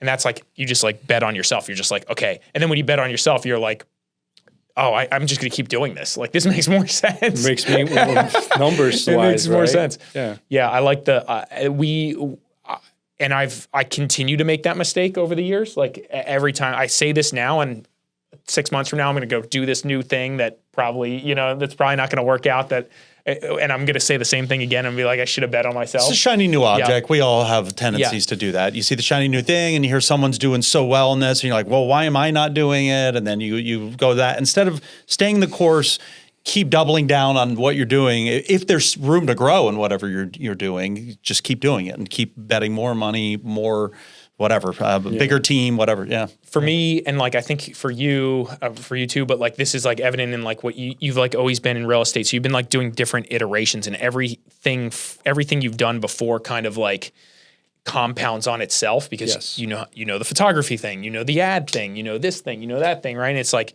if you just keep playing, for me, it's just like every time we make this mistake, it's like, okay, well, we tried this source. It's education. It's great. It's like, all right, this thing doesn't work. I know why it doesn't work because I actually did it. I'm not standing on the outside having an opinion. Kind of like you said, if you didn't try it, then you have no right to tell me how to do it. Like you can't coach me on that. You're not in it. And that's a big problem with a lot of these coaches. Correct. You have somebody telling you, here's how to sell 10 million, 50 million, 100 million in real estate. And they never did. And they've never done it. Or they've maybe done it once, or done it 10 years ago, or done it whatever. They're not doing it today. And that's also my big issue with these guys. It's like, or they're not doing it in this market, different market. It's like all these things like really matter. Matter, which is why, like, for me, like when I'm hunting coaches, it's or hunting for a solution to something, it's like I don't want this like overall business coach. In most cases, I want the Google business profile obsessive guy. His whole business model on YouTube and everywhere is only Google business profile. That's all he talks about. He doesn't claim to be this digital marketing guru and then wants to help you with this. No. This guy, all he does is this.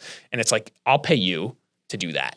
The business coach for the realtors doing $1 billion worth of business or whatever, or 200 million or whatever it is that you're looking for. Right. Speaking of which, I kind of want to finish off, and I should have let out with this because it's the sizzle. But since you've told us your whole story and your journey,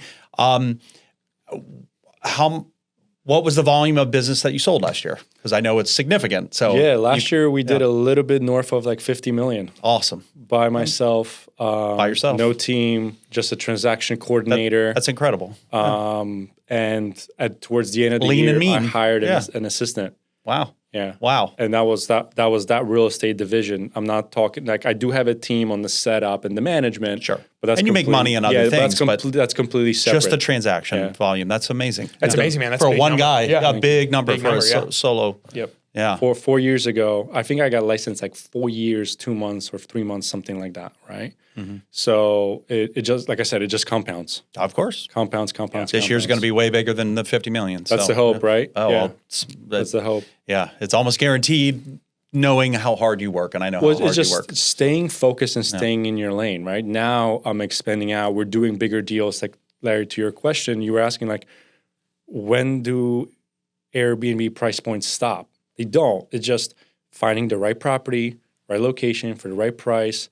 Whether it's 2 million, 5 million, it can still work. But we're also not trying to rent a $5 million property at 90% occupancy, right? Like, do the numbers work at 40?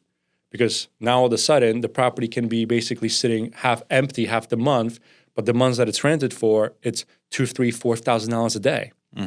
The type of concierge approach and service to that type of guest is different than somebody who's paying $200 or $300 a night. Totally. Those properties need to be turning 80, 90% occupancy. 100%. The little 2-1s in the triplex, you know, Huge. and Central, Fort Lauderdale. Yeah, you got to, those are your pilots and those are your nurses. And you need 90% those are people, you know, that are going to be there. And then I also think that the luxury Airbnb market is, I don't want to say more protected, but it's less sensitive to outside factors and things that are happening in the world. Which is nice. Because those people already have the money, they have the extra cash. Guess what? If they're going to come into town to hang out, they're going to come into town, they're going to travel for work, they're going to travel for their business, they're probably entertaining, they're probably seeing, you know, different people. So they're going to spend the money because they have to. Yeah. Yeah. Awesome. Yeah. Good. Well, this was fantastic. awesome. I learned a lot Thank you. from this, really. Yeah. I mean, I know about Airbnbs generally, and my clients who I do transactions for have bought and sold some, but it's definitely a deep still dive. not dead. It's not dead at not all. dead. Yeah, it's exciting. Well, and especially in combination with the accelerated depreciation like that too. That's the turbo boost for it. So yeah. No, look, Southeast Florida is a competitive market. So there's no such thing as saturation. Like, the saturation is in all those regular grandma homes. Like, I don't want to stay at my grandma's house, yet alone at somebody else's grandma's house. Yeah, It's true. So if you're going to play to win, you're going to invest, you're going to double down, you're going to have people around you that help you do the right team. the right way, The right team. then, you know, it's like you trying to be a professional athlete, but you're not training with a professional coach or anybody who has even access to get there. You're just never going to make the pros, Yep. you know? How do people? What's your website? How do people get a hold of you? We'll put your info in our the kind of description section. But what's the website? Website, With your phone easiest number? way is Yeah. either going to be the website, thepmbgroup.com, Okay. or it's going to be Instagram, super social on there. It's who is, P for Peter, M for Michael, B for Bleachars or Bravo, whatever. Or just shoot me a text. Who is to- PMB on Instagram? Who is PM? That's all my socials. Who is PMB on Facebook, Instagram, probably even YouTube. Love That's soon to be. So we coming. can see your All right. videos with All you right. telling your clients, "Don't do it. Don't. These are the 10 reasons not to buy if you, this." If you want to see I'm me, gonna go my check it out. family, cars, real estate, watches, I'm pretty vulnerable and transparent. Okay. I say what comes to my mind. I don't hold back. And Good. you either love me, you hate me. Hopefully it's the latter. But I'm also not here to tell you what you want to hear. I'm here to tell you what you want to hear what you need to hear when you invest in real estate. You know. Love that. Love that. That's great. Awesome. Larry, anything else? It's been a pleasure, man. Thanks. Yeah, it's been great. Thank you for having me on. Yeah. Appreciate it. Awesome. Thanks for joining us in another episode of Real Deal Investing Podcast. We appreciate you guys tuning in. Please like and subscribe if you enjoyed this content, and stay tuned for more.